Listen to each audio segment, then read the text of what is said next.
Another day, another basketball stories na naman ang pagkikwentuhan natin. At ngayon nga ay ang pag-uusapan natin ang balitang bagong player na makukuha ng Los Angeles Lakers. At ang balitang nagkakaproblema na nga daw po ngayon ang Golden State Warriors.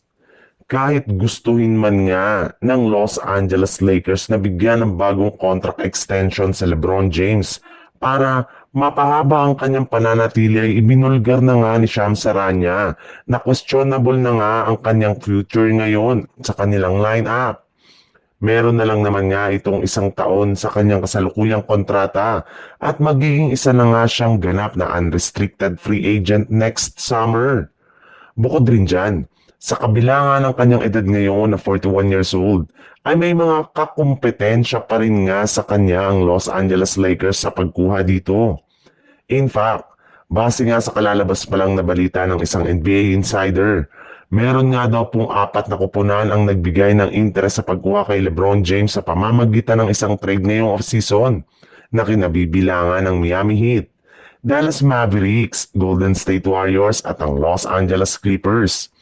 Pero sa kabila nga niyan, ay gagawin pa rin nga ng Lakers ang lahat ng kanilang makakaya para lamang makumbinsi ito na manatili sa team. At isa nga sa mga balak nilang gawin dito ay ang pagkuha ng mga bagong player katulad na lang ni Toumani Camara mula sa Portland Trail Blazer na isa sa kanilang mga target ngayon since malaki nga ang potensyal nito bilang isang shooting guard. At posible nga daw nila ito makuha sa isang trade gamit ang kanilang sophomore na si Dalton Kenny. Inilabas na nga kahapon ang full game schedule ng Golden State Warriors sa darating na 2025 to 2026 NBA season kung saan magkakaroon nga sila dito ng 15 back-to-back 6-game November road trip, 8-game January homestand, 2 straight games sa San Antonio and Minnesota. At 7 nga sa kanilang last 10 game na regular season ay mangyayari sa loob ng Chase Center. Ibig sabihin, hindi nga sila aalis ng California sa April next year. Bukod rin dyan, kabilang rin naman nga sila sa mga team na may pinakamaraming games na ipapalabas sa national television sa pagkakaroon nila dito ng 34 games.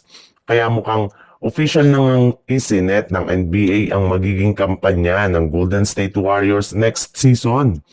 Ngunit ang problema lang, kahit man buo na ang kanilang game schedule ay hindi pa rin naman nga handa ang kanilang kasalukuyang lineup.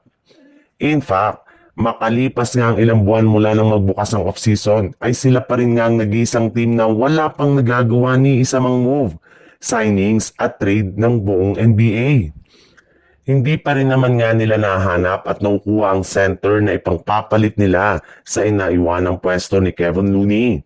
At ang mahirap pa dyan, nakapost pa rin nga ang trade ngayon ni Kuminga na siyang rason bakit napipigilan sila sa pagkuha ng mga players na available sa free agency.